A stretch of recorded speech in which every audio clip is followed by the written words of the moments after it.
नमस्कार दोस्तों, स्वागत है आपका आपके अपने चैनल हंग्री स्पिरिट्स में। हंग्री स्पिरिट्स देख रहे सारे दर्शकों का मैं अंजू शर्मा दिल से स्वागत करती हूँ।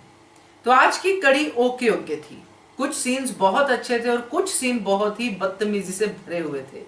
तो मिली जुली सी आज प्रतिक्रिया है आप सबकी। बहुत अच्छे अच्छे ऑडियोज रिव्यूज आपने भेजे हैं, तो उन्हीं का समय है इस वीडियो में। तो सुनाती हूँ आपको। पहले वही निवेदन करूंगी, जिन्होंने अभी तक चैनल को सब्सक्राइब नहीं किया है कर लीजिए। साथ में दोस्तों बेल आइकन दबाइएगा ताकि आपको हमारे वीडियोस के नोटिफिकेशन मिलते रहे। तो शुरू करते हैं पहले ऑडियो से। नमस्ते अंजू जी और मेरी सभी प्यारी बहनों को मेरी तरफ से प्यार भरा नमस्ते। आज का एपिसोड देखा अंजू जी, सच में। और कल आपके रिव्यू भी बाद में जो सुने, आपने मुझसे कहा था कि इस बार नहीं झुकेगा अनुज आद्या की इस जीत के सामने।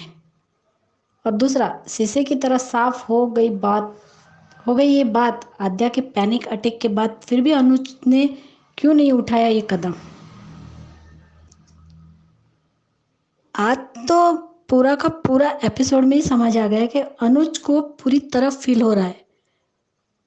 जो छोटी के रिएक्शन है, वो खुद ही कह रहा है कि जो छोटी के रिएक्शन है उसके ऊपर मुझे क्यों उस फीलिंग के एहसास हो रहा है, उसकी प्रेजेंस का एहसास हो रहा है। आज जिस तरीके से सीरियल शुरू हुआ, और सच में कल मैं कहना भूल गई कि सच में अनुपमा के लिए यशपाल जी की माताजी एक कान्हा का वरदान है। नौकरी तो उसकी जरूरी थी, लेकिन फिर भी एक मॉरल सपोर्ट जो उनकी माताजी का मिला है, इसकी वजह से वो इतनी इमोशनल हो गई थी अनुपमा। सच में बहुत अच्छा सीन था वो। आज भी वो दोनों गले ही मिल रही है तो यशपाल जी बोलते हैं अब चलो घर चलो। अपने ही बेटे को कल डांट रहे थे, सबको हंसी भी आ रही थी, चुपचाप हंस भी रहे थे विक्रम भाई और जो भी स्टाफ था। सच में बहुत अच्छा सीन था। और जैसे ही वो लोग गए, उनकी माता जी और यशपाल जी, वैसे ही सब लोग चिल्लाने लगे और खुश हो गए। और विक्रम भाई का कहना कि आपने कुछ रिश्ते गंवाए हैं तो कुछ रिश्ते बनाए भी है। तब अनुपमा उनका मोबाइल भी दे देती है, पैसे भी दे देती है और कहते हैं इसकी जरूरत ही नहीं पड़ी, चलिए हम चलते, आप आराम कीजिए। वो सब चले जाते। तब वो कहती है कान्हा जी थैंक यू, बीजी आप बीजी के रूप में आ गए और मुझे ये दूसरा मौका मिला है। अनुपमा, भी ये दूसरा मौका तुम्हें गंवाना नहीं है, तुम्हें बिल्कुल भी शिकायत का मौका भी नहीं देना और इस दूसरे मौके को अच्छे से निभाना है। बहुत अच्छा था कि अनुपमा कितनी भी मुसीबत में क्यों ना हो, और उसके साथ जब भी अच्छा होता है वो कान्हा जी को शुक्रिया किए बगैर नहीं रहती। और जैसे सुबह भी जिस तरीके से विक्रम भाई ने उसे तुलसी का पौधा ला के दिया और वो उसकी पूजा करती और कहती है कि आपकी वजह से मुझे एनर्जी मिलती है, वो सीन भी अच्छा था। लेकिन उसे बार बार छोटी ही दिखाई दे रही है। तो अनुपमा तुम्हें दिखाई देगी भाई, क्योंकि वो तुम्हारी ही बेटी है, तुम्हारी ही बेबली है, इसलिए तुम्हें इतनी बेचैनी होती है। लेकिन इधर इस लड़की को देखो, बदतमीज को, अपने पापा से और श्रुति से माफी तो मांग रही है, लेकिन कह रही है कि श्रु, तुम जोशी बहन से दूर रहना, उस लेडी की वाइफ्स मुझे अच्छी नहीं लगती। ऐसे लोग स्वीट बन के जिंदगी में आ जाते हैं लेकिन सब बर्बाद कर देते हैं। पता नहीं इंडिया से मुंह उठाकर यहाँ क्यों आ गई। तब अनुज का कहना, बिहेव आद्या, आप कैसी बातें कर रही हो आप, ये क्या मैंने ये सिखाया है? Very wrong. सच में हमें पता है योर फीलिंग इज नॉट, आपकी फीलिंग ठीक नहीं है, आपकी हालत ठीक नहीं है, ठीक है। लेकिन इसका मतलब ये नहीं कि आप किसी भी बड़े के बारे में ऐसे बात करें और आप आप भूल गई है तो आपको याद दिला दूं कि हम भी इसी कंट्री में ऐसे ही आए थे, ऐसे ही उस लेडी की भी कोई मजबूरी रही होंगी। और कीड़ो, किसी को एक दो मीटिंग में जज करना ठीक नहीं है। शायद वो अच्छी भी हो, हमें किसी को जज ही क्यों करना है। तब उसका कहना कि वो लेडी माय फुट, और अपने कमरे में चली जाती है। और वहां जाके कहती है कि जोशी बहन, आप मुझसे और मेरे पापा से दूर रहेगा वरना आपके लिए अच्छा नहीं होगा। वाह बेटे, जिस माँ की वजह से तुम उस घर में आई हो, उस अनाथ आश्रम में से उसके घर आई, जितना समझदारी वाली तुम्हें दिखाया, उससे भी सबसे ज्यादा नेगेटिव कैरेक्टर आद्या बन चुकी है। ये तो पाखी से 2 कदम आगे। सच में आज, और जिस तरीके वो बिहेव करती है तो अनुज को लगता है कि क्यों आद्या के रिएक्शन में मुझे उसकी प्रेजेंस महसूस हो रही है। तो होगी ही कपाड़िया जी। लेकिन आपने एक बार भी सोचा कि आपको वहां जाके देखना चाहिए? नहीं। अनुज हर बार यही करता आया है। जब भी उसे कोई स्टैंड लेना होता है वो सिर्फ अनुपमा पे छोड़ देता है। चाहे वो रैंगिंग वाला हो, तब भी उसने कुछ नहीं किया। दिवाली वाला जो हादसा हुआ तब भी। और मुझे तो ये समझ में नहीं रहा था कि जब अनुपमा चली गई, बाद में अनुज ने एक बार भी छोटी को नहीं समझा पाया कि बेटा आपकी मम्मी ऐसा क्यों करेगी। खुद ने बोल दिया, कल उन्हें अपनी पूरी फ्रस्ट्रेशन निकाल दी अनुज ने कि मैंने तुम्हें ढूंढा, एक बार मैंने तुम्हें ये क्या कह दिया कि तुमने मुझे टाइम नहीं दिया, तुम हमें छोड़ के चली गई।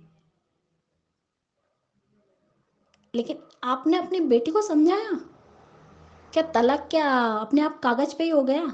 आमने सामने आई ही नहीं वो दोनों। जब आपको स्टैंड लेना होता है, जब आपको बेटी आपको बता रही है कि दादी और बरखा आंटी भी मुझे कहती है कि आप मुझे अनाथ आश्रम में भेज दोगे, तब आपने क्या स्टैंड लिया? कुछ भी नहीं। हर बार अनुपमा को ब्लेम ही किया है।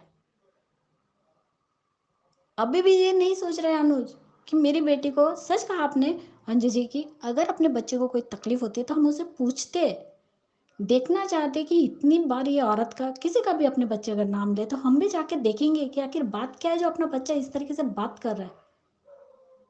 लेकिन अनुज को तो जाना ही नहीं है, ना पूछना है। बस सिर्फ उसे ये एहसास होता रहता है कि अनुपमा यहीं पे आसपास है, लेकिन जाकर देखना नहीं है। जैसे आज श्रुति और अनुपमा की जो भी कॉन्वर्सेशन हुई, सच में बहुत अच्छी बात, बहुत एक एक बात अनुपमा ने सच कही है कि उसने अनुज को क्यों छोड़ा, जिसका जवाब आज मिल गया। कल परसों अनुज की बात से जिन लोगों को सवाल के जवाब चाहिए थे वो मिले, और आज अनुपमा की बातों से भी मिला है कि कितनी तेज बारिश क्यों नहीं हो रही हो फिर भी घर में सिरेन आ ही जाती है। और आपको भी लगता है कि बच्चे की वजह से आप दोनों अलग हो जाएंगे, पर बच्चे की वजह से नहीं होते, एक गलत फहमी की वजह से होता है ये सब। और उसे वो सारी बातें याद आना अनुपमा को कि मुझे ऐसा लग रहा है कि तुम मजबूरी में हमारे साथ रह रही हो और तुम छोटी की जिम्मेदारी लेना नहीं चाहती थी, लेकिन मैंने तुम्हारे ऊपर वो जिम्मेदारी थोपी। श्रुति का कहना, मैं इतना कुछ करती लेकिन उनके दिल तक पहुंच ही नहीं पाते। कैसे पहुंचोगे? माँ बाप और बेटी की दवाई अनुपमा है। तुम कैसे पहुंचोगी श्रुति? तुम कितना भी कुछ क्यों नहीं कर लोगी, लेकिन फिर भी उनके दिल तक कभी नहीं पहुंच पाओगी, क्योंकि जो उनके मन में जो अभी तक भरा पड़ा है, जब वही बाहर नहीं निकल रहा है तो तुम कैसे जगह बनाओगी? बाप बेटी उसी जगह पे अटके हुए हैं।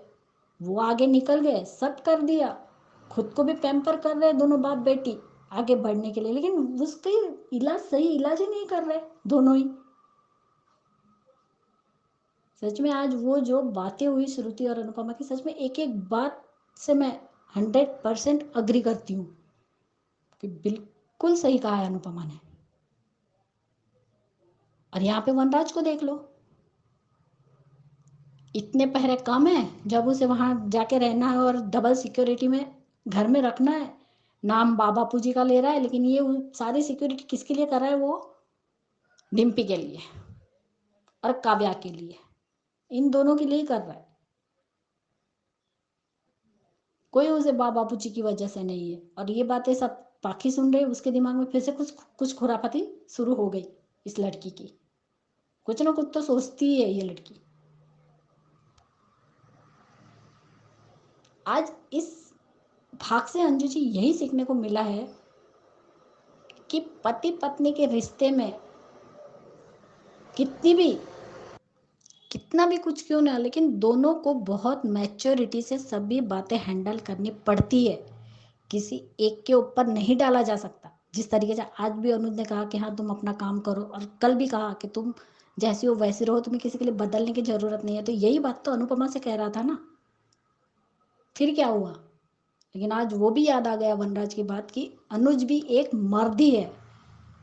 आज नहीं तो कल उसकी एक्सेप्टेशन तुमसे बढ़ेगी, और वो भी चाहेगा कि तुम सिर्फ उसकी रहो और उसी पे ध्यान दो, उसकी फैमिली पे। और यही बात सच भी हुई कि अनुज भी कोई अलग इंसान नहीं है, वो भी उसी कैटेगरी में आता है। हाँ, उसका स्वभाव अलग है, सब कुछ अलग है, उसके सोचने का ढंग अलग है। वनराज जैसा तो वो कभी नहीं बन सकता, वो तो मैं भी मानती हूँ। अनुज अपनी जगह पे अलग है, वनराज अपनी जगह पे, लेकिन फिर भी वो एक मर्द है। उसकी भी एक्सपेक्टेशन बढ़ी, और जब वो पूरी नहीं हुई अनुपमा से, तो दोनों अलग हो गए। देखते अब कल क्या दिखाते हैं। लेकिन सच में अब मजा आएगा सीरियल देखने में।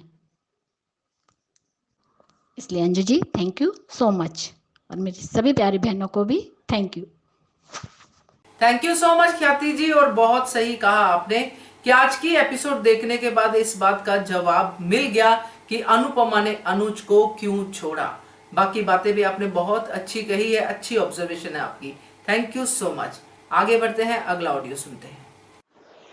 हेलो अंजू जी, आपको और मेरे सारे फ्रेंड्स को मेरा प्यार भरा नमस्ते। अंजू जी, आज का शो अच्छा था, थोड़ा बहुत अच्छा था। मुझे तो अच्छा लगा क्योंकि आज अनुपमा को फाइनल जॉब मिला, और वो सब जाने के बाद वो बहुत अच्छे लग रहे थे, बहुत क्यूट से लग रहे थे, बहुत खुश लग रहे थे सब लोग। और वो विक्रम ज़्यादा अच्छा लगा मुझे, क्योंकि विक्रम का जो कैरेक्टर है वो बहुत अच्छा है। यानी उसकी एक्टिंग ना नेचुरल लगती है मुझे, और वो यानी काम भी बहुत अच्छा कर रहा है, अनुपमा को बहुत सपोर्ट कर रहा है, और उसको समझता है। बहुत बार हमने देखा, आज भी उसको एक बार देखा हमने कि कैसे वो रोकता है यशपाल जी को। अनुपमा जब श्रुति से बात कर रही तो किसी ना किसी बहाने से, तो बहुत अच्छा लगा वो। और दूसरी बात है कि अनुपमा यहाँ पे वो और वो उसको अध्याय याद आ रही है कि उसका चेहरा, कि बार बार उसका चेहरा क्यों दिख रहा है, क्या रिश्ता है मेरा इस लड़की के साथ। और लगता है कि कुछ रिश्ता है, उसको सोच रही है, वो बार बार बेचैन है। आज उसके हाल जानना चाहती है, पूछना चाहती है, फ़ोन करना पर कहती कि अभी कैसे करूँ। बाद में एक बार कोशिश भी करती है, तो वो खड़ूस आने की वजह से रख देती है और डिस्कनेक्ट हो जाता है। अनुज उठाता है फ़ोन, ठीक है। बट यहाँ पे अध्या का जो मॉर्निंग दिखा है, इधर इधर जो कपड़िया के घर में जो दिखा है अनुज के साथ, तो वो अध्या बदतमीजी से फिर यानी चिढ़ जाती है। पहले तो माफ़ी मांगती है अपने अगले दिन के बिहेवियर के लिए, और फिर बाद में जोशी बहन का नाम से चिढ़ जाती है और कहती है उनसे मत मिलना, और उनसे इसके बाद हमारे घर में नहीं चाहिए। और फिर कहती है क्यों ऐसा, यानी फिर वो श्रुति उसको बोलती है, तो वो बहुत बोलती है कि नहीं ज़रूरत नहीं है, वो बहुत बेकार औरत है और बहुत गंदी है, कि और सब कुछ बर्बाद कर देगी, मीठी मीठी बातें बोल के। ये सब जो आद्य का जो निकल रहा है, तो वो बहुत ज़्यादा बोल जाती है कि क्या ज़रूरत थी उनको, क्यों चली आई यहाँ पे इंडिया से यहाँ, ऐसा क्या, ऐसा कुछ तो भी कहती है ना वो। तो उससे अनुज उसको गुस्सा है ना, गुस्सा तो नहीं होता, पर उसको कहता है कि अपना बिहेवियर तरफ ध्यान दो, और गलत बातें मैंने ऐसा तो नहीं सिखाया ना अध्याय मैंने। तो वो हम लोग जो सवाल करते हैं ना कि अनुज की परवरिश है, अनुज की परवरिश है, तो आज मेकर ने देखा है कि अनुज उसको ऐसा कुछ सिखा ही नहीं रहा। यानी वो कहीं ना कहीं कड़ी जोड़ने की कोशिश कर रहे हैं मेकर। तो ठीक है, बट यहाँ पे मैं कहूँगी कि जब श्रुति आती है और रेस्टोरेंट में, तो वो अपना हाल, अपना उदासी बताती है, उसे बताती है कि अनुज के बारे में, कि आद्या के लिए, कि उनका पास्ट से अभी भी वो बाहर नहीं निकले शायद।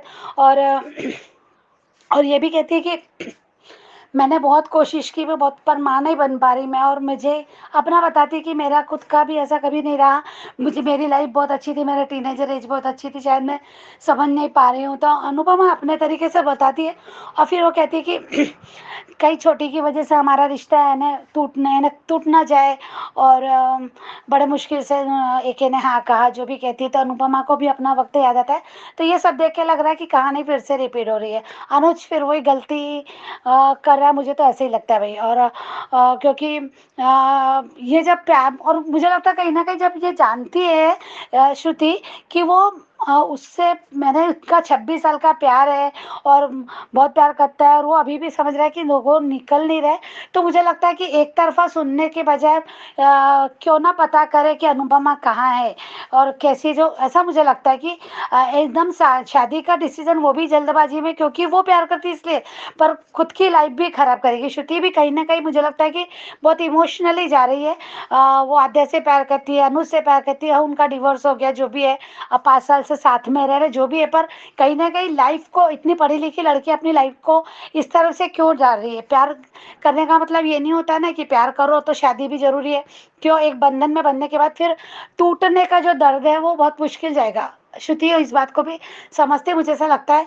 तो पता नहीं आगे क्या करेगी अब श्रुति, तो देखेंगे। पर वनराज शाह वही घर घटिया हरकतें, उसको टावर बनाना है अपने उस जगह पे, अपने बाबूजी के घर के तोड़ के। तो वो बात तो नहीं बोल देती पहले, फिर इमोशनली बेटे के इसमें आ जाती है, तो कहती कि बापूजी से बात करो, यानी बापूजी पे टाके लिया, खुद डायरेक्ट नहीं बोलती तो ज़्यादा वजन पड़ता। पर नहीं, बाप पता नहीं क्या करेगा वनराज शाह। तो देखते हैं अभी, वो एक्सीडेंट हुआ क्या है, इसके अलावा तो शो में आज ज़्यादा कुछ हुआ नहीं। और हाँ, कल मुझे बलदेव जी आपकी बात सच में अच्छी लगी। मेरा भी तो बहुत सवाल है, मैंने तो सबसे पहले मुझे वही सवाल है मेरा कि क्यों नहीं, क्यों अनुज कहता है कि मैंने ढूंढा, तो कब ढूंढा? मुझे तो यही सवाल है कि कब ढूंढा, डिवोर्स के पहले या डिवोर्स के बाद? तो और बहुत बहुत बात सही आपकी कि देविका ने, जब देविका ढूंढ सकती, देविका को मिल सकती है, तो अनुज को क्यों नहीं? क्यों, उसके पास तो बहुत अच्छे, बहुत सोर्सेस थे, बहुत बिजनेस टाइप का है वो। बहुत हमने कई बार उसके मुंह से सुना भी कि वो ऐसा ढूंढ लेता है, कैसे अपने लोगों को कॉल करके बताता है कि ढूंढो, ये करो, जो भी है। तो पहली बात तो उसने पीछे जाना चाहिए था, उसी समय जाना चाहिए था कि रात में निकल गई है वो, इतना यानी इतना बड़े एक्सीडेंट के बाद निकल गई, और रोते हुए तुम्हारे यहाँ से निकल रही, तुम्हारे दरवाजे से रोते हुए निकली। तो ये कैसा प्यार है? मुझे तो यही नहीं समझ में आया कि वो रोते हुए निकली। यार क्या बोले हम कि एक औरत प्यार कर रहे हो, तुम भी उससे इतना प्यार कर रहे थे कि इंसानियत के तौर पे भी वो जब कह रही है कि मुझे नहीं रुकना, मुझे जाना है, जो भी है, तो तुमने उस समय तो कहना था कि एक सुबह चले जाना है, या फिर ड्राइवर को कहता है, या फिर अनुज को, अंकुश को, किसी को भी कहता कि जाओ, अधिक को बोलता जाओ, इसको जहाँ जाना है इसे छोड़ दो, उस जगह पे छोड़ दो, या कहीं पे उसकी माँ के यहाँ छोड़ दो, जो भी, ऐसा कुछ तो कहना था, पीछे से तो भेजना था। मुझे ऐसा लगता है कि ऐसा कुछ दिखाया नहीं, पर क्यों मुझे ये लगता है अनुज के लिए कि जब प्यार है तो ऐसा क्यों करना। और अनुपमा का अब क्या बोले हम कि उसकी ना कहाँ गलती की, कहाँ नहीं गलती की, ये तो हम सब देख रहे हैं कि कितना, यानी वो बहुत ज़्यादा बोलता है। अनुज सिर्फ ये नहीं कहता कि मुझे प्रायोरिटी, जैसे आज उसने इतने सादा कल बोल दिया, इजीली बोला कि मुझे प्रायोरिटी तो मांगी थी, और क्या किया था। ये मांगना अगर गलत है, ये कहना गलत है, तो सॉरी मांगता हूँ, मैं माफ़ी मांगता हूँ, जो भी है। तो मुझे लगता है कि वो क्या सिर्फ एक ही बात बोला था, उससे एक ही बात से दिल टूटा। वो तो इस परेशान है कि 3 साल से अनुज तुमने मुझे मेरे बैगेज को बाहर बोझा ढोया, तो ये पहले क्यों नहीं बताया? अनुज तुम्हें इतनी तकलीफ थी, इतनी शिकायत थी, तो ये पहले क्यों नहीं कहा? उसकी तो ये यही वजह है कि पहले क्यों नहीं कहा। गलतफहमी में उसको यानी रखा, तुमने भी रखी अपने मन में गलतफहमी पाली। आज उसने वही तो कहा कि एक गलतफहमी बहुत बड़ा यानी रिश्ता ही तोड़ देती है, तो ये नहीं दबा के रखना था। शायद अनुपमा को अपनी गलती रियलाइज होती, जैसे अनुज को लगता है कि वो गलत कर रही है, वहाँ जा रही है, तो शायद वो कहीं कम करती, तुम पहले भी उसको स्ट्रांगली कह सकते थे। पर तुमको अपना प्यार, क्या कहना चाहिए कि प्यार वादा निभाना था, प्यार ने, पर एक समय पे आके आप टूट गए, और टूटने के बाद आप थोड़ा सब्र नहीं किया, जबकि वो पूरा सब छोड़ के आई थी। वो सही टाइमिंग नहीं था अनुज का, अनुज का वो सही टाइमिंग नहीं था वहाँ आना, उस समय बोलना। और बोलना तो इतना बोला और उस वो भी जबकि वो इतना और सबके सामने बोला। और जबकि वो जानता है यार कि मालती देवी ने छोटी के मन में सब गलत डाला, छोटी गलत इसीलिए गलत समझ रहे अपनी मम्मी को। और क्या बात होती है कि किसको पहले बचाना किसको पहले नहीं बचाना, क्या बात होती है। दोनों तो क्या समझता है ऐसा।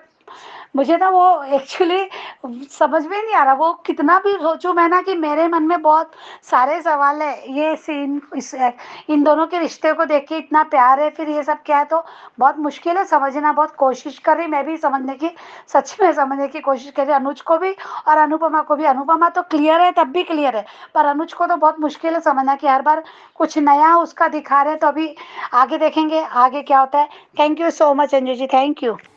काफी हद तक आपसे मेरे विचार मिलते हैं वर्षा, मैं ये जरूर कहूंगी, पहले भी कह चुकी हूं, क्योंकि एक्चुअली मैं अपनी और आपकी यहाँ पे स्पेशली बात करूंगी कि एक पर्सपेक्टिव से नहीं सोच रहे हैं, यानी कि किसी एक अनुपमा के बारे में या किसी एक अनुज के बारे में नहीं, इन जनरल सोच रहे हैं कि अगर ऐसी सिचुएशन हो जैसे आपने एक्सप्लेन किया कि वो कोई घर से छोड़ के घर चला जाए एक फटी साड़ी में, एक ऐसी दयनीय व्यवस्था में, तो क्या दूसरा एक बार कोशिश नहीं करेगा उसको रोकने की?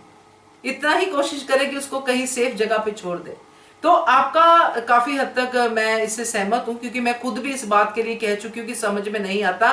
मगर आपकी बात एक और जो आपने ऐड की है कि आजकल अनुज समझ में नहीं आ रहा है, तो मैं इस बात से भी पूरी तरह से सहमत हूं, क्योंकि अनुज को खाली अनुज के फैंस ही प्यार नहीं करते हैं, हम भी प्यार करते हैं, हमें भी अनुज उतना ही अच्छा लगता है, मगर आज नहीं लग रहा, क्योंकि वो कुछ अच्छा ऐसा करता नजर आ नहीं रहा है। बाकी मजेदार है आपका ऑडियो, ऐसे ही भेजते रहिए। Thank you so much. आगे बढ़ते हैं, अगला ऑडियो सुनते हैं।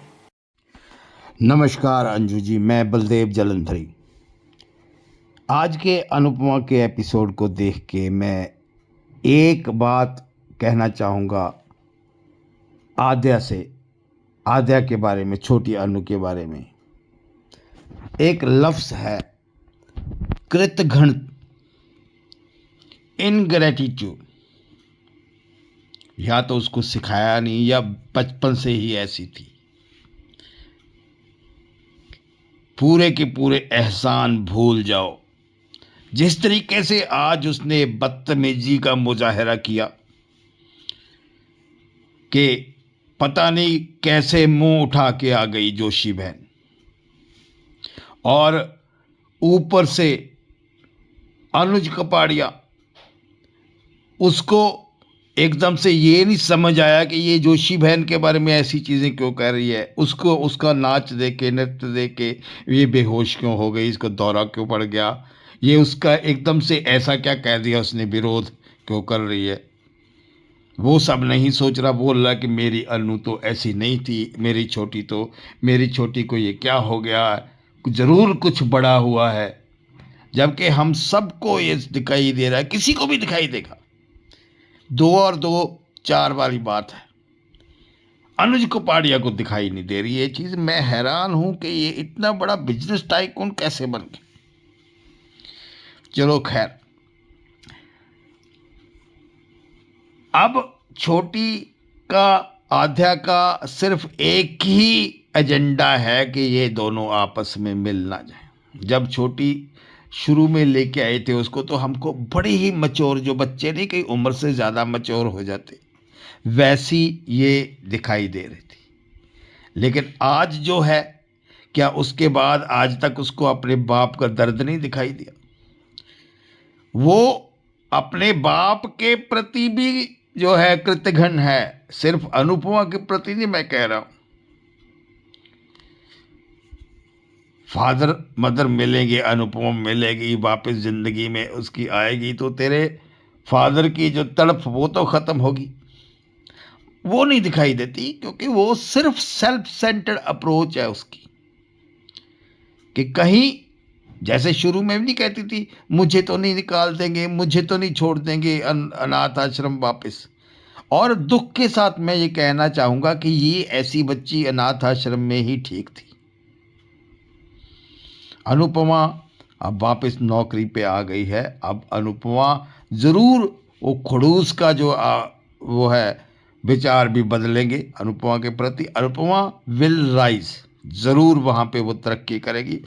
और बाकी शाह हाउस के ऊपर थोड़ा सा जाते हैं कि ये वनराज देखो कितनी कमीनगी की सब हदें पार कर रहा है। उसको पता है कि इमोशनली ये जुड़े हुए हैं, मगर क्योंकि उसको वहाँ पे बिल्डिंग बनानी है तो इमोशनली बेवकूफ़ बना के वो सब प्रॉपर्टी हथिया रहा है।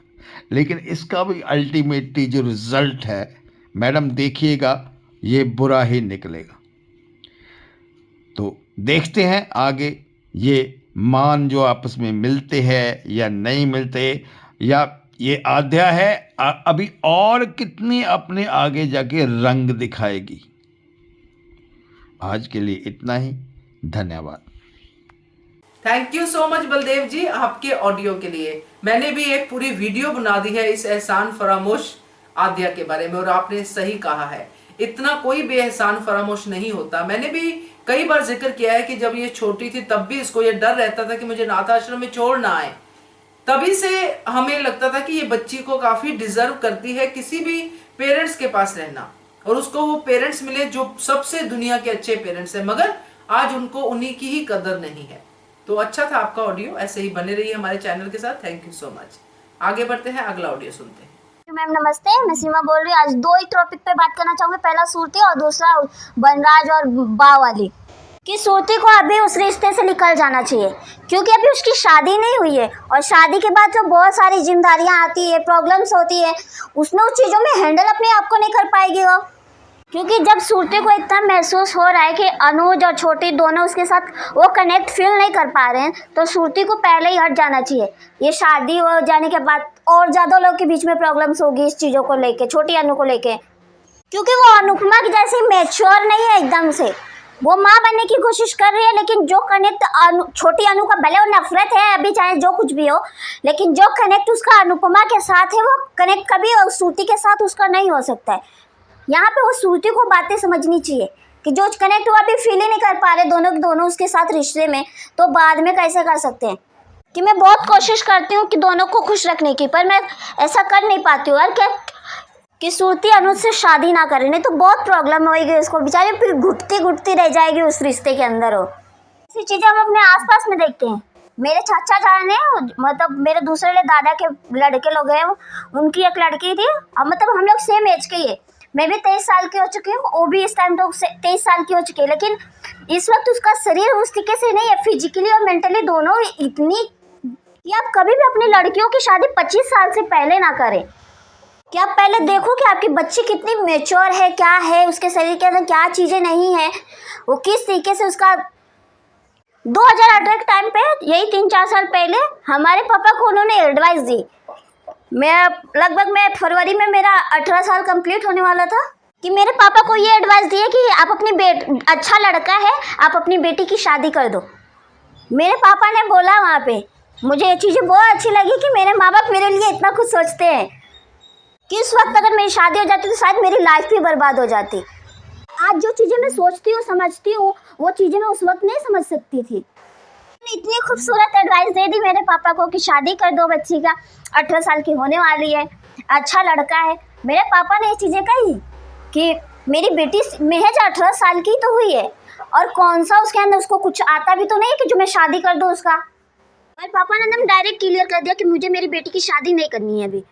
फिर उन्होंने मेरी मम्मा से बोला, मेरी मम्मा बोली कि डिसीजन हम दोनों का होना चाहिए, और खास करके मेरी बेटी का डिसीजन होना चाहिए कि वो शादी के लिए तैयार है या नहीं। और मेरी बेटी तो इतना कुछ नहीं जानती कि खाना तक बनाने नहीं आता, तो शादी करके जाएगी क्या, करेगी क्या उसके घर पे, कि अच्छा लड़का। उसी लड़के से फिर उन्होंने अपनी बेटी की शादी करा दी।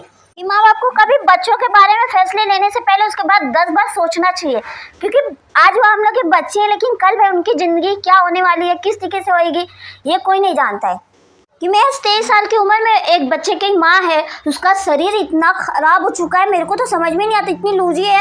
एक तो ननद से उसका पटता नहीं है, और दूसरी सास हमेशा सर पे चढ़ी रहती है। ये हालत को देख के मुझे बहुत रोना आया था एक दिन, मैं जब सुनी थी उसके बारे में, तो मैं उसके बाद से अपने मम्मी पापा की कदर और ज़्यादा करती हूँ। अब तो और ज़्यादा रिस्पेक्ट है, क्योंकि कभी कभी आपके माँ बाप आपकी लाइफ के डिसीजन लेते हैं तो कुछ अच्छे भी होते हैं, और इस वजह से कि मेरी लाइफ बच गई उस जगह से, चीज़ों से। एक टाइम के टाइम पे तो मेरे दादा दादी ने भी इस चीज़ों के लिए हाँ कही थी, लेकिन आखिरी डिसीजन मेरे मम्मी पापा का ही था कि मेरी बेटी की शादी नहीं करनी है मुझे। फिर दूसरा टॉपिक इधर वनराज वाला है। वनराज को ये समझ में क्यों नहीं आ रहा है भाई कि वो केवल वो जगह नहीं है, माँ बाप की यादें जुड़ी हैं उस घर से। केवल वो बोलता है कि वो मिट्टी और पत्थर का दीवार ही तो है, हमेशा कभी कुछ गिरता है, कभी कुछ गिरता है, कभी पानी नहीं आता है, कभी लाइट भाग जाता है। तो ये चीज़ें कहाँ पे नहीं होती, बड़े से बड़े घर में भी लाइट, पंखा और पानी भाग जाते हैं कि दीवार का ऐसे टूट टूट के गिरता है। मैं वो घर बहुत, उसमें हर चीज़ें, हर फैसिलिटी है, हर चीज़ें भरी पड़ी हैं। मैं आदि के बारे में सोच रहा हूँ, अंश के बारे में सोच रहा हूँ, उसके कल के लिए। आप उसके कल के लिए सोचो, लेकिन इस घर को छोड़ के जाने की तो बात मत करो। आजकल लोग प्रैक्टिकल होने के नाम पे इतना आगे निकल जाते हैं कि किसी को माँ बाप को फर्क एक ही नहीं, माँ बाप की तो चीज़ों की कदर ही नहीं होती है। वो प्रैक्टिकल होके सोच रहा है, बहुत अच्छी बात है। अंश के कल के लिए सोच रहा है, वो भी ठीक है। फिर पाखी उधर पीछे से देख के हंसती रहती है, पता नहीं उसके दिमाग में कौन सा खुराफात आइडिया चल रहे हैं कि बापूजी तो अभी भी घूटे रहे ना उसके साथ में, पर उसको उस चीज़ों की कदर ही नहीं आ रही है कि मैं भी थक जाता हूँ। खास करके कि मेल्स लोग का, पहले के जो टाइम के लोग होते हैं वो लोग का तो कुछ ज़्यादा ही उस जगह से जुड़ाव होता है, क्योंकि उनका बचपन बीता रहता है उनके माँ बाप के साथ, खेलना फिरना, मिट्टी खाना, ये सब चीज़ें। इधर विक्रम भाई यश जी को रोक देते हैं, इधर अनुपमा को थोड़ा बहुत संभाल के रहना ही पड़ेगा यहाँ पे। फिर इधर अनुज अपनी छोटी बेटी को समझाता है। यहाँ पे आद्या आती है, श्रुति और अनुज से दोनों से सॉरी बोलती है कि पॉप्स कल के लिए सॉरी।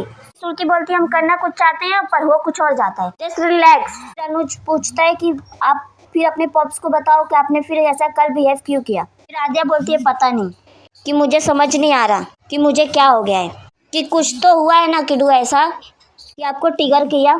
फिर आद्या बोलती है श्रु तुम उस जोशी बहन से दूर रहना, कि मुझे इस लेडीज़ की वाइफ अच्छी नहीं लगती, कि ऐसे लोग सीट बन के ज़िंदगी में आ जाते लेकिन सब बर्बाद कर देते हैं, कि पता नहीं क्यों मुंह उठा के इंडिया से यहाँ पे क्यों आ गई। फिर अनुज बोलता है बिहेव योरसेल्फ।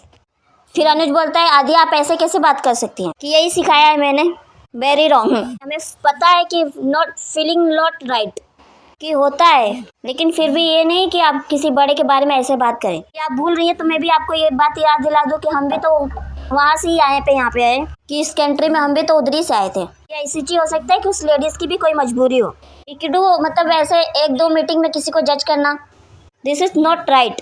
कि पहली बात कि किसी को जज करना ही क्यों है, कि वो लेडीज़ अच्छी हो बुरी हमें उससे क्या लेना देना, हो सकता है कि वो अच्छी ही हो। आद्या का कुछ समझ में नहीं आता कि क्या कर रही है लड़की, पागल लड़की कि बदतमीजी से बात करती है कि वो अच्छी नहीं है, किसी के साथ अच्छा नहीं कर सकती थी ना, तो तुमको अडॉप्ट भी नहीं करते वो लोग। वो नहीं चाहती तो अडॉप्ट नहीं होता, और ना ही तुम अनुज के लाइफ में आती। ये लोग उसको कितना हट किए हैं अनुपमा को, ये लोग को अंदाजा नहीं हो रहा है। खाली जब उसकी बातें ये लोग को दिमाग में इसके बैठ गई है आद्या के, कि आप मेरे और मेरे पापा के लाइफ में आने की कोशिश भी मत करिएगा, नहीं तो अच्छा नहीं होगा। लेकिन यहाँ पे अनुज को थोड़ा स्ट्रिक्ट तो होना ही पड़ेगा भाई, कि अनुज को यहाँ पे बहुत कुछ जल्दी समझना पड़ेगा, नहीं तो बहुत गलत होएगा अनुपमा के साथ में। इधर ये नफरत में जलते जलते पता नहीं क्या क्या करेगी अभी। आप बोले थे ना मैम कि मैं इतनी मैच्योर कैसे हूँ, बस यही सब चीज़ों के वजह से हूँ। ऐसे पूरी तरीके से मैच्योर हूँ या नहीं ये नहीं पता, लेकिन बस कोशिश करती रहती हूँ। बस एक चीज़ है, पूरी तरीके से अपने लाइफ में एंजॉय किया है मैंने, कि लाइफ में उतार चढ़ाव तो आते रहते हैं लेकिन खुश होना नहीं छोड़ना चाहिए। ये अनुपमा शो से मैंने सीखा है सच में। और आपके चैनल से भी मैम बहुत लोग बहुत कुछ सीखते हैं। हम लोग मेरे हॉस्पिटल में कितने सारे लोग सुनते हैं इस चीज़ों को, कि कितने लोग वॉइस वीडियो सुनते हैं। मैंने बोला भी कि भेजते क्यों नहीं, तो बोलते हैं मेरे को भेजने में पसंद नहीं आता, बस सुनने में अच्छा लगता है। कि कुछ चीज़ें अगर आप अनुपमा शो से सीखते हो तो कुछ चीज़ें आप सबके बातचीत करने से बहुत सारी चीज़ें सीखते हो। सुषमा, रेखा, अनीता और ज्योति अध्याय, ये चारों जान ने मैम, अंजू मैम आपको थैंक यू बोला है, क्योंकि इन्होंने आपके चैनल के वजह से बहुत कुछ अपने लाइफ में सीखा है। मैंने बोला उनको कि वॉइस वीडियो भेजे, पर वो बोलती है मुझे सुनने में अच्छा लगता है पर भेजने में नहीं होता है, जमता है, क्योंकि वो अनुपमा शो को उतना नहीं देखती जितना आप लोग को चैनल के माध्यम से उनको सुनने को मिलता है। तो उनकी तरफ से थैंक यू है। उन्होंने बोला कि अंजू मैम को थैंक यू बोल देना, तो मैंने बोल दिया। और बाकी सबको नमस्ते और thank you Anju ma'am, I love you.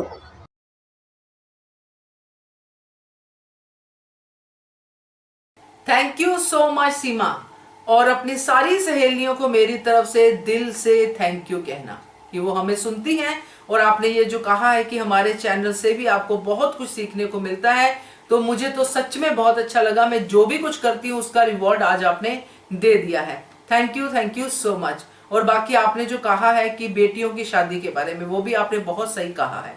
अच्छा हुआ आपने अपनी एज आज बता दी, मगर मुझे पहले लग रहा था कि आप इससे भी छोटी हो, और आपकी मेच्योरिटी मैं पहले भी तारीफ कर चुकी हूँ और आज आपकी ऑब्जर्वेशन की भी तारीफ करती हूँ, जो भी आपने इस अनुपमा सीरियल में ऑब्जर्व किया है।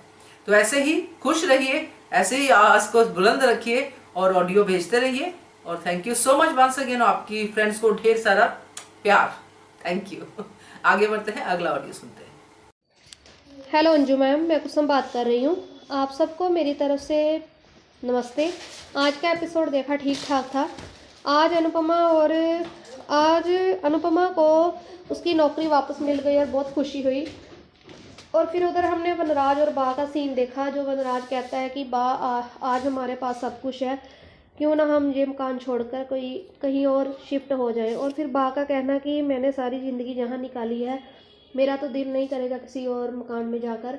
और फिर कहती है कि अगर तुम्हारे बापूजी मान जाएंगे तो हम शायद चले जाएंगे। और फिर हमने अनुपमा को देखा तो वो तुलसी जी की पूजा करती है और फिर उसे आद्या की फिक्र होने लगती है। हमने आद्या को भी देखा और वो सोचती है कि अनुपमा सोचती है कि मैं फ़ोन करके पूछती हूँ श्रुति से कि उसकी तबीयत कैसी है, लेकिन फिर वो रह जाती है। और बाद में हमने श्रुति का सीन देखा तो वो अनुज और श्रुति से माफ़ी मांगती है कल की बदतमीजी के लिए। और आद्या श्रुति से कहती है कि आप जोशी बहन से दूर ही रहो, मुझे उस लेडी की वाइब अच्छी नहीं लगती। और कहा पता नहीं इंडिया से मुंह उठाकर जहाँ क्यों आ गई। फिर चाहे अनुज ने अनजाने में ही सही आद्या को टोका तो सही कि बड़ों के बारे में ऐसा बात नहीं करना चाहिए, ऐसे नहीं बोलना चाहिए, कोई मजबूरी यही होगी उसकी भी जो जहाँ आ गए। आज बहुत बुरा लगा आद्या का अनुपमा के साथ ऐसा बात करना। और फिर हमने अनुपमा श्रुति की बात सुनी। उसने कहा कि मैं एके से बहुत प्यार करती हूँ और वो शादी के लिए भी मान गया है।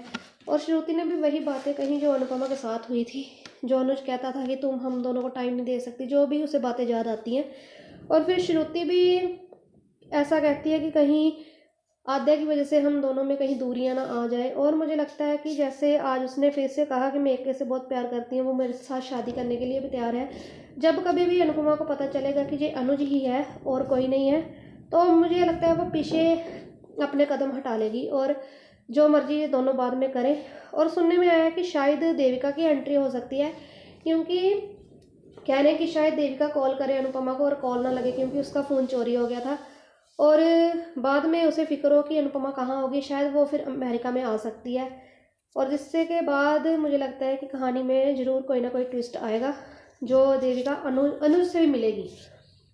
और आगे देखते हैं क्या दिखाते हैं। बस थैंक यू अंजू मैम, इतना ही कहना था। और कल के लिए सबको मेरी तरफ से बहुत बहुत thank you. Anju ma'am special आपको थैंक यू कि मेरा गाना आपको इतना अच्छा लगा। Thank you very much. Thank you so much Kusum आपके ऑडियो के लिए। और आप भी और हम भी सब लोग देविका की वेट तो कर ही रहे हैं कि अचानक से देविका कहाँ गायब होगी, उसने तो पता भी नहीं लिया अनुपमा का। तो आपने सही कहा है कि देविका का आना जो है वो जरूरी है। तो थैंक यू सो मच आपने जो देविका का जिक्र किया उसके लिए। तो आगे बढ़ते हैं, अगला ऑडियो सुनते हैं। Good morning Anju ma'am. Anupama ने अपना दर्द बंद दरवाज़ों और खिड़कियों में दफन करके रखा, लेकिन अनुज का दर्द उसी हृदय में रहा दफन, जहाँ ना थी खिड़कियाँ ना दरवाजे।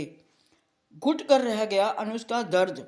उसी दर्द ने एक नकली आवरण ओढ़ लिया हंसी और खुशी का। जब ये बात अनुपमा जानेगी, इस दर्द को पहचानेगी, तब उसके हृदय में सुनामी का आना तो लाजमी ही है। जिंदगी मुश्किल तो ना थी, जिंदगी मुश्किल तो ना थी, मुश्किल बना दिया तेरे जाने ने। तेरे जाने से पहले था मैं जिंदा, तेरे आने से पहले था मैं जिंदा। जिंदगी थी कि सांसों का जैसे आवागमन, एक आई तो दूजी चल दी, वास्ता नहीं था तरन्नुम से मेरा।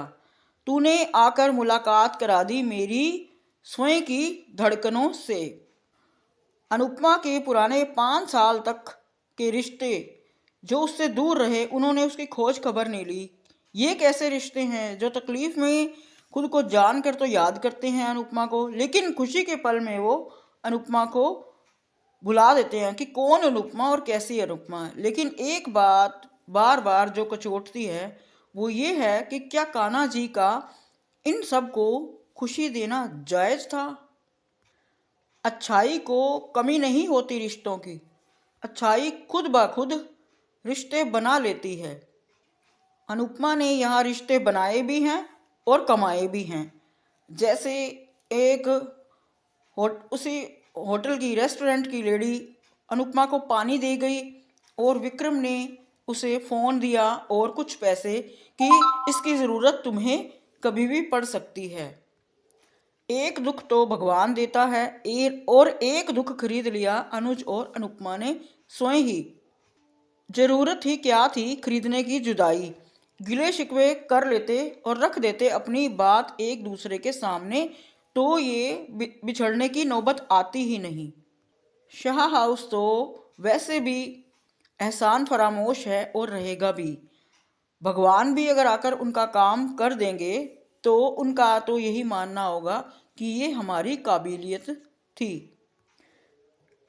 अनुपमा उस बैगेज को अगर अपने सर से उतार कर एक तरफ रख देती और तवज्जो देती केवल अपने परिवार को तो बेहतर था। जिन्हें देती रही वो तवज्जो, वो तो अडल्ट थे और सेल्फ सेटल्ड थे, उनके लिए इतना डिवोशन तो बनता नहीं था। अनुपमा ने जो कमाया है अमेरिका में जाकर वो कोई आम उपलब्धि नहीं है। 4 अगर रिश्ते खोए हैं तो 2 बन भी गए हैं उसके। वो उसकी अच्छाई का सिला ही है जो उसने खुद से कमाया है। एक कम पढ़ी लिखी औरत जो विदेश में जाकर अपना पेट पाल ले, ये तो बहुत बड़ी उपलब्धि है जो अनुपमा ने हासिल की है।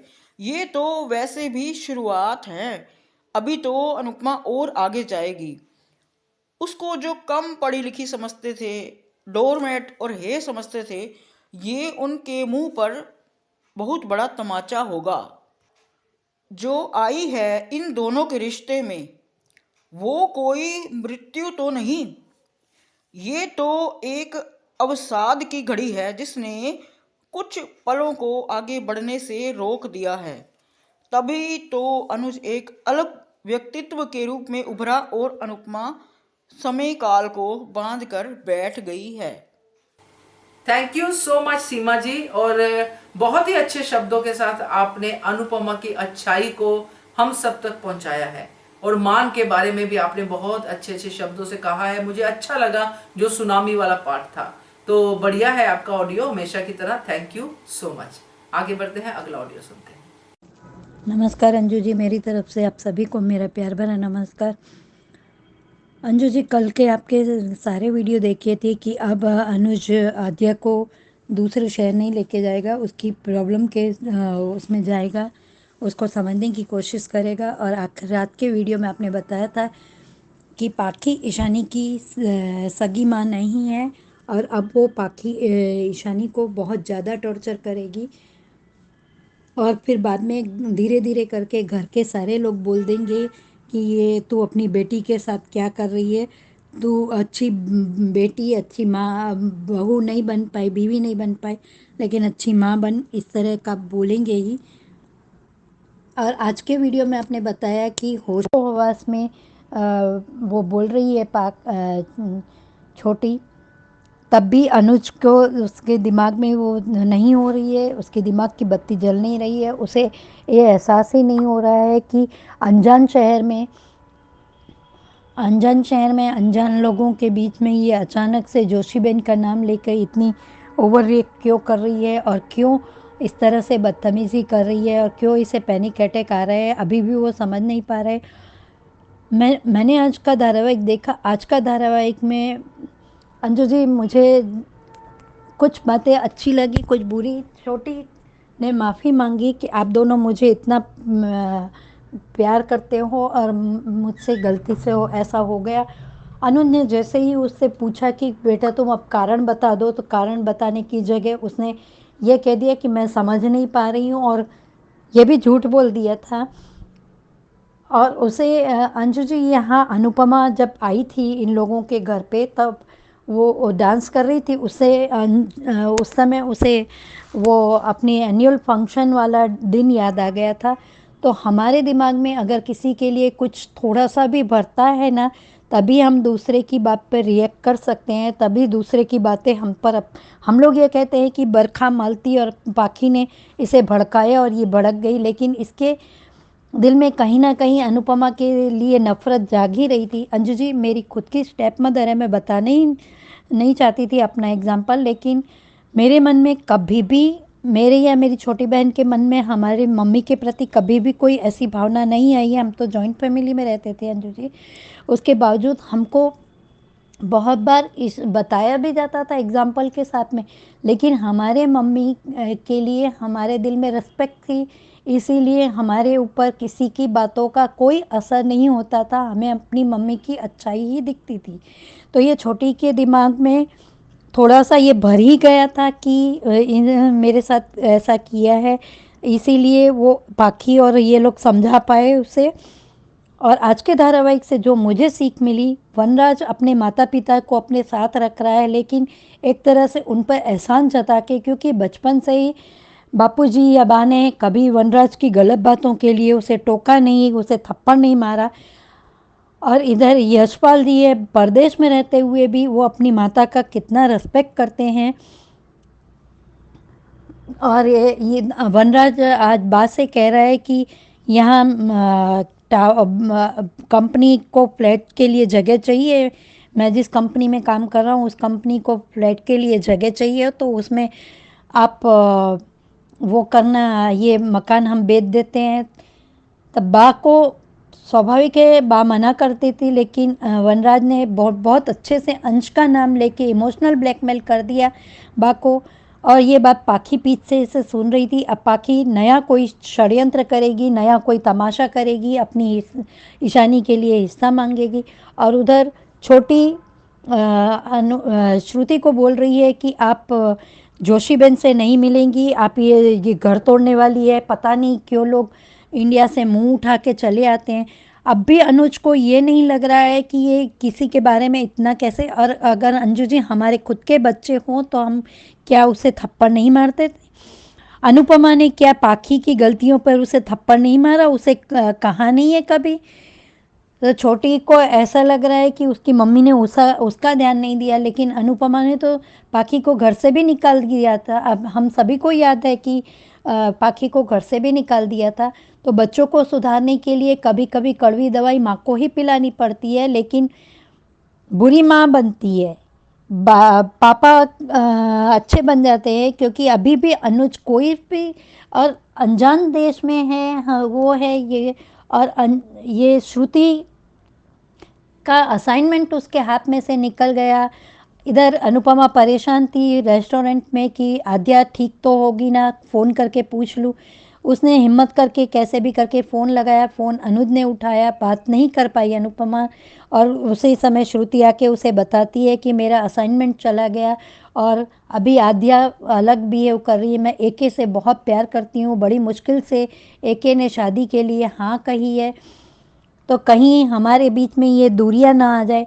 अब तो पक्का है, क्योंकि अनुज ने भी इसी तरह से अनुपमा से प्यार किया था अंजू जी, कि उससे पता था कि अनुपमा के साथ ये जिम्मेदारियां हैं, तो उसने जब शादी की थी तब खुशी खुशी स्वीकारा था सब। वो एक एक मसालों का महत्व बताया था शादी के समय, और बाद में उसके रिश्ते अनुपमा के उसे बोझ लगने लगे। तो श्रुति भी अभी जानबूझकर अपने प्यार के चलते अनुज से शादी कर रही है, लेकिन यही आद्या का बिहेव रहा कि तुम ये मत करो, तुम वहाँ मत जाओ, तो कब तक श्रुति सहन करेगी? या अनुज अभी श्रुति को कभी थोड़ी सी इम्पोर्टेंट देगा तो आद्या के दिल दिमाग में तो एक बस मुझे पूछना चाहिए, आप लोगों का कुछ भी हो उससे मुझे कोई लेना देना नहीं है, लेकिन मुझे इम्पोर्टेंस मिलनी चाहिए, आप सबसे आगे मुझे रखेंगे, इस तरह की उसकी थिंकिंग है। तो क्या आगे जाके इनकी शादी में प्रॉब्लम नहीं होगी अंजू जी? और ये अनुपमा की अच्छाई के चलते आज इन लोगों ने जॉब मिली, तो अनुपमा ने कान्हा जी का धन्यवाद किया और सब सारे कलीग्स ने उसे उसे कहा कि तुमने कुछ रिश्ते गंवाए तो कुछ कमाए भी हैं।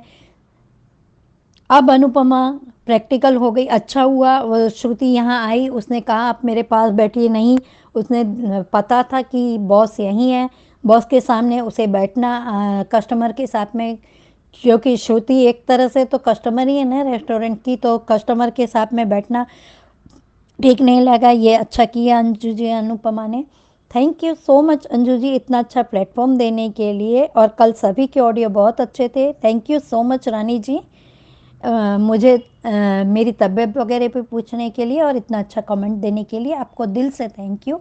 और दूसरे सभी को जिसको भी मेरे ऑडियो अच्छे लगे उनको भी thank you. Thank you Manisha ji, thank you so much आपके ऑडियो के लिए। और बहुत सही बात है, सब लोग भी कह रहे हैं, आप भी कह रहे हैं, मैं भी कह रही हूँ कि श्रुति को शादी नहीं करनी चाहिए। शादी कोई मजाक नहीं है कि प्यार है तो शादी कर लो। इतनी बड़ी एग्जाम्पल सामने है अनुज की कि जिसने 26 साल के प्यार के साथ शादी नहीं निभा सका, वो श्रुति के साथ क्या शादी निभाएगा। तो ये सोचना चाहिए श्रुति को। तो मुझे अच्छा लगा आपका audio, thank you so much. Hello, good morning Anju ji, Kumudini Tripathi. हमारी सभी प्यारी बहनों को सुबह का प्यार भरा नमस्कार। ख्याति जी, आपका ऑडियो हमने दूसरे दिन सुना, तब तक हम अपना ऑडियो बना चुके थे, पर आप रोया मत करो। हम भी सीरियल देखते हैं, हमें भी रोना आया सच में, पर ऑडियो के समय हमने अपने को बहुत संभाला था। आप भी मत रोया करिए। खिलखिलाती हुई खनकती हुई वॉइस अच्छी लगती है। और कुसुम जी, आपका गाना बहुत अच्छा लगा। और ख्याति जी, अर्चना त्यागी जी, मनीषा दोषी जी, अनीता जी, आपको बहुत बहुत धन्यवाद, ऑडियो अच्छा लगा। और रानी महेंद्रू जी, आपके कमेंट्स के तो क्या ही कहने, हम तो कायल हैं आपके, बहुत अच्छे कमेंट्स होते हैं, बहुत बहुत धन्यवाद। और रानी जी, हम वही बोलते हैं जो हमको सही लगता है, और हम ये नहीं सोचते हैं कि दूसरे को मेरा पॉइंट्स ऑफ व्यू कैसा लगेगा। हमको जो अच्छा लगा, सही लगा, हम बोल देते हैं। आज का एपिसोड देखा, अच्छा था। अनुपमा खुश नौकरी पाकर, सभी खुश। अनुपमा, अब ध्यान रखना, दोबारा इसको नहीं गंवाना। ये तो आप खुद से भी कह रही हो, पर इस पर अमल भी करना। लीला ने अपना घर छोड़ने से साफ मना कर दिया, अच्छा किया। तुलसी मैया मिल ही गई अनुपमा को विक्रम की मदद से। अनुपमा को आद्या याद आ जाती है। आद्या कल की बदतमीजी के लिए सॉरी बोल रही है अनुज और श्रुति से। अनुज ने पूछा तो सही आद्या से कि कल ऐसा क्यों किया। आद्या शुरू से जोशी बहन से दूर रहने को कहती है और भी गलत गलत बोलती है। तब अनुज उसको रोकते हैं। अनुज जोशी बहन के बारे में कुछ बोल रहे हैं तो आद्या अपने फॉर्म में आ जाती है। आई जस्ट हेट हर बोलकर वहाँ से चली जाती है। कैसा बिहेव कर रही है आद्या, सच में बिल्कुल भी अच्छा नहीं लग रहा है इसका इस तरह का बिहेवियर। अनुज कपाड़िया समझ नहीं आ रहा है तो जाओ जोशी बहन को देखो, जाकर खुद समझ जाओगे। अनुज समझ रहे हैं कि अनुपमा आसपास ही है। अनुपमा श्रुति का वेट कर रही है। अनुपमा काम कर रही है और फ़ोन करना चाह रही है श्रुति को।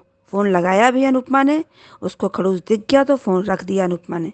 उधर फ़ोन अनुज ने उठाया। वनराज के समझाने से लीला तो तैयार हो गई है, पर कहा बाबूजी से बात कर लो, पर झगड़ा मत करना, बात करना। और श्रुति आ गई है रेस्टोरेंट में। दोनों की बातें होती हैं आद्या को लेकर। श्रुति ने सही बोला, मैं दोनों को संभाल नहीं पाऊंगी।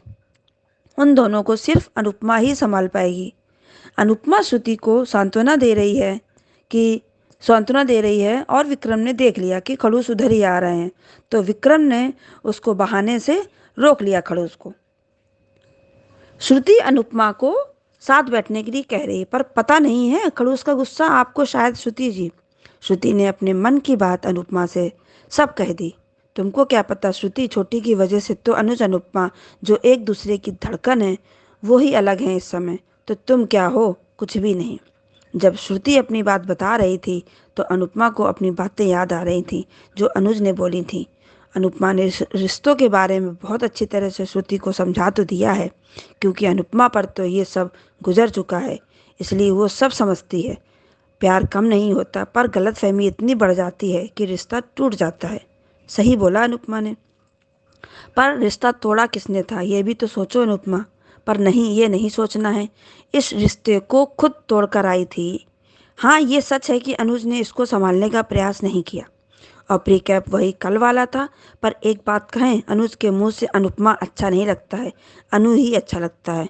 अब सीरियल में देखते हैं आगे क्या होता है। बहुत बहुत धन्यवाद।